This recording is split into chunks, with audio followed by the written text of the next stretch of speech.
applications of determinants and matrices. Applications of determinants and matrices. देखिए, a system of equations is said to be consistent. A system of equations is said to be consistent if it has at least one solution. That is one or more solutions. कब कहेंगे हम consistent किसी system को? जब उसका एक या एक से ज्यादा सॉल्यूशंस एग्जिस्ट करें. Solutions exist. कब इसको इनकंसिस्टेंट कहेंगे? A system of equations is said to be inconsistent if it has no solution. कोई भी सॉल्यूशन ना हो तब हम सिस्टम को क्या कहेंगे? इनकंसिस्टेंट कहेंगे. अब हमारे पास हम सिस्टम ऑफ इक्वेशंस को सॉल्व करने के लिए मैट्रिक्स मेथड का यूज करते हैं. देखिए, मैट्रिक्स मेथड के बारे में हम थोड़ा सा आपको बताते हैं. मैट्रिक्स मेथड जो है वो है क्या? मैट्रिक्स मेथड, देखिए हमारे पास कोई सिस्टम ऑफ इक्वेशंस है. द सिस्टम ऑफ इक्वेशंस ये हमारे पास कोई सिस्टम ऑफ इक्वेशंस है. a1x प्लस b1y प्लस में c1z equal to d1.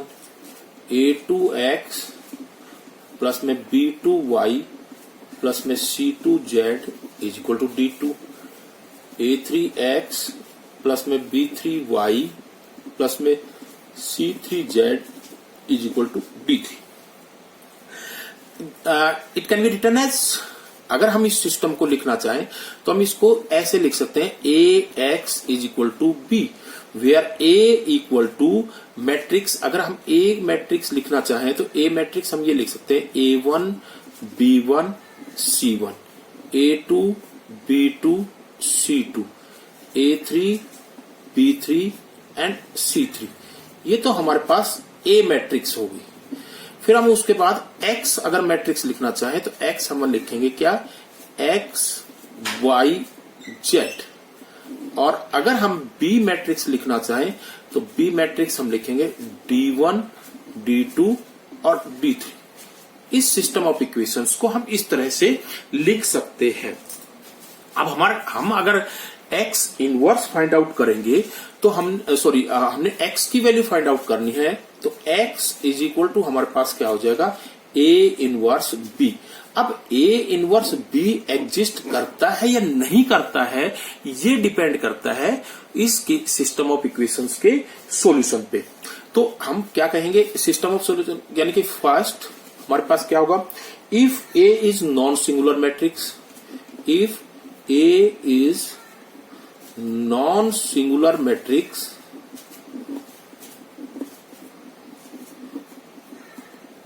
That is यानी कि determinant value of a is not equal to 0, then a inverse exist. a inverse exist करेगा. And system of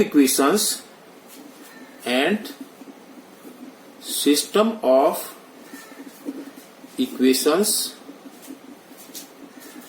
have unique solution, have a unique solution, यानी कि इस case में एक solution होगा। अब बात आती है कि अगर हमारे पास सिंगुलर हो, if A is a singular matrix, that is determinant value of A is equal to 0, then we calculate adjoint A into में B। तब हम ये कैलकुलेट करेंगे, एडजॉइंट A इंटू में B कैलकुलेट करेंगे, और इसकी हेल्प से हम देखेंगे कि सिस्टम ऑफ इक्वेशंस के क्या जो है ना वो सॉल्यूशन होंगे। इफ एडजॉइंट A इंटू में B is not equal to 0, then system of equations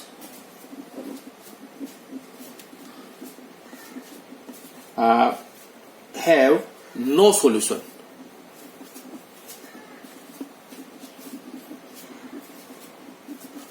and the system is inconsistent. System is inconsistent. If adjoint A into B equal to 0, then system of equations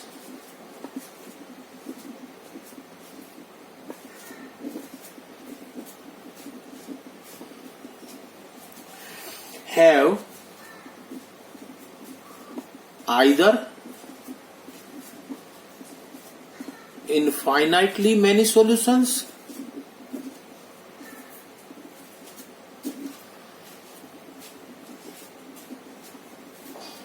or no solution,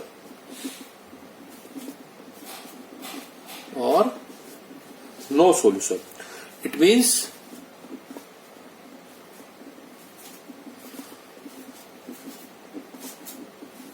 system is either consistent or inconsistent. देखिए, अगर system of equations के infinitely many solutions होंगे then system is consistent, और अगर system of equations का no solution होगा then the system is inconsistent. Next हमारे पास आती है एक्सरसाइज 4.6। एक्सरसाइज 4.6 का हमारे पास फर्स्ट जो क्वेश्चन है 6 क्वेश्चन, उसके अंदर कहता है examine the consistency of system of equations। हमने इनकी सिस्टम ऑफ इक्वेशंस दिया हुआ है, हमने उसकी कंसिस्टेंसी या इनकंसिस्टेंसी एग्जामिन करनी है कि वो कंसिस्टेंट है या इनकंसिस्टेंट है। देखिए, हमारे पास अगर फर्स्ट हम देखें तो फर्स्ट हमारे पास है सिस्टम ऑफ इक्वेशंस दिया हुआ है x प्लस में 2y इक्वल टू 2 और 2x प्लस में 3y इक्वल टू 3। यहां पे हमने a देखा, a जो मैट्रिक्स है वो हमारे पास बनी 1 2 और 2 3। अब हमने इसकी डिटरमिनेंट वैल्यू फाइंड आउट की। अगर हम इसकी डिटरमिनेंट वैल्यू a की डिटरमिनेंट वैल्यू निकालते हैं तो वो आएगी हमारे पास क्या 3 माइनस में 4 and that is equal to -1 and which is not equal to 0। So system of equations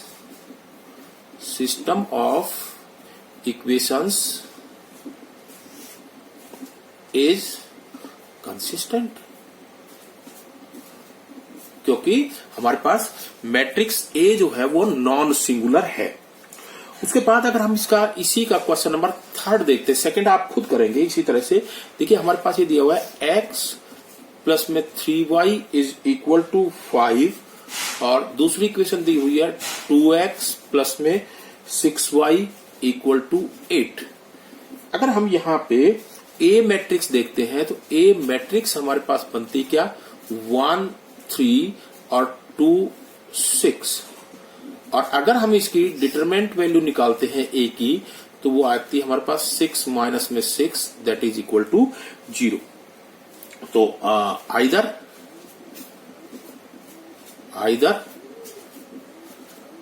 system is consistent और इनकंसिस्टेंट। अब इसको चेक करने के लिए हमने क्या किया, एडजॉइंट ए निकाला। अब एडजॉइंट ए निकालने के लिए हमने कोफैक्टर निकालने पड़ेंगे। तो A11 जो निकाला वो हमारा 6 आया, A12 जो निकाला वो -2, A21 जो निकाला वो हमारे पास -3 और A22 जो है वो हमारे पास 1 आ गया। तो हमने एडजॉइंट ए जो निकाला तो एडजॉइंट ए हमारे पास हो गया 6 -2 -3 और 1 का ट्रांसपोज और that comes out to be 6 minus में 2 -3 और 1। ये हो गया हमारे पास।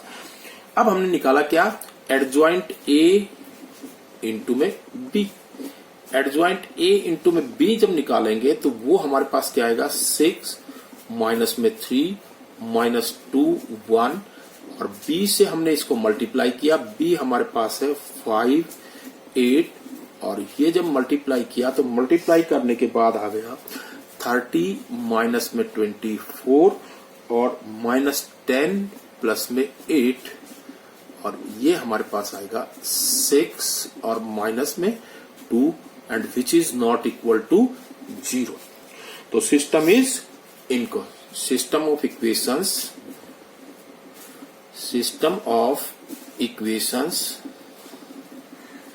is inconsistent। उसके बाद देखिए आप, अगर हम क्वेश्चन नंबर 5 देखते हैं तो क्वेश्चन नंबर 5 हमारे पास ये दिया हुआ है 3x माइनस में y माइनस में 2z equal to 2 2y minus में z इक्वल टू -1 और 3x माइनस में 5y इक्वल टू 3। ये हमारे पास है। यहां पे अगर हम a देखें तो a जो मैट्रिक्स हमारे पास बन रही है वो हमारे पास a मैट्रिक्स बनेगी क्या 3 माइनस में 1 -2 0 2 -1 3 माइनस में 5 0। और अगर हम इसको यूजिंग फर्स्ट कॉलम अगर एक्सपेंड करते हैं, डिटरमिनेंट वैल्यू निकालते हैं, यानी कि इसकी डिटरमिनेंट वैल्यू ए डिटरमिनेंट यूजिंग फर्स्ट कॉलम तो ये आएगी 3 इंटू में 0 माइनस में 5 और प्लस में 3 इंटू में 1 प्लस में 4 and that comes out to be -15 plus में 15 इक्वल टू 0। इसका मतलब ये हो कि ए जो मैट्रिक्स है वो हमारे पास सिंगुलर है। तो हम क्या कहेंगे, द सिस्टम ऑफ इक्वेशंस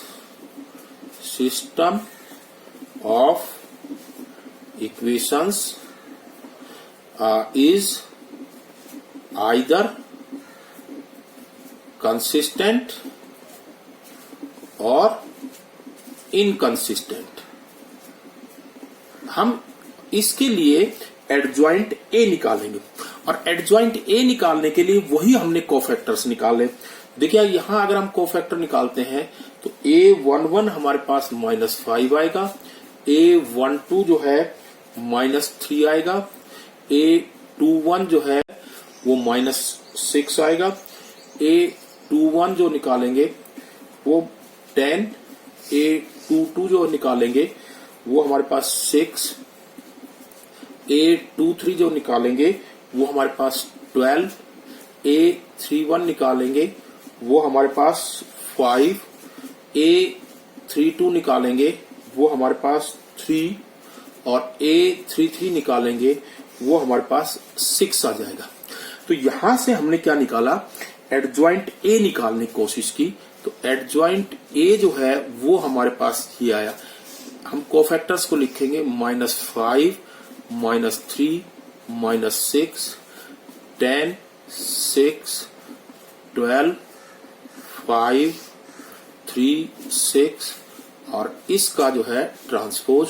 और जब आप इसका ट्रांसपोज निकालोगे तो आएगा -5 -3 -6 10 6 12 5 3 और 6। ये आपके पास एडजॉइंट A आ गया। हमने एडजॉइंट A इंटू में B फाइंड आउट किया। एडजॉइंट A इंटू में B, जब हम एडजॉइंट A इंटू में B निकालेंगे तो ये आएगा हमारे पास -5 10 5 -3 6 3 -6 12 और 6 और इसको हमने B से मल्टीप्लाई किया 2 -1 और 3 से, और आफ्टर मल्टीप्लीकेशन ये हमारे पास आएगा -10 प्लस का 15 और ये -6 प्लस का 9 -12 प्लस का 18 और ये हमारे पास होगा -5 -3 और -6 and which is not equal to 0। तो system of equations is system of equations is inconsistent. System of equations is inconsistent. उसके बाद हमारे पास क्वेश्चन नंबर 6 आता है और क्वेश्चन नंबर 6 को हम जो है ये हमारे पास क्वेश्चन नंबर 6 है। क्वेश्चन नंबर 6 में हमारे पास ये दिया हुआ है system of equations 5x minus में y प्लस में 4z इज इक्वल टू 5 और 2x प्लस में 3y प्लस में 5z इज इक्वल टू 2 और 5x माइनस में 2y प्लस में 6z इक्वल टू -1। ए जो मैट्रिक्स है वो हम मैट्रिक्स ए जो मैट्रिक्स है वो हम ये लिख सकते हैं 5 माइनस में 1 4 2 3 5 5 -2 और 6। अगर हम इसकी डिटरमिनेंट वैल्यू ए की डिटरमिनेंट वैल्यू फाइंड आउट करते हैं तो हमारे पास ए की जो डिटरमिनेंट वैल्यू है वो हम यूजिंग द फर्स्ट रो अगर एक्सपेंड करेंगे तो आएगी 5 इंटू में 18 प्लस में 10 और प्लस में 1 इंटू में 12 माइनस में 25 और प्लस में 4 इंटू में -4 माइनस में 15 और इसको हम लिख सकते हैं 140 माइनस में 13 और माइनस में 76 and which is equal to 51 and not equal to 0 which is non-singular matrix. So the system of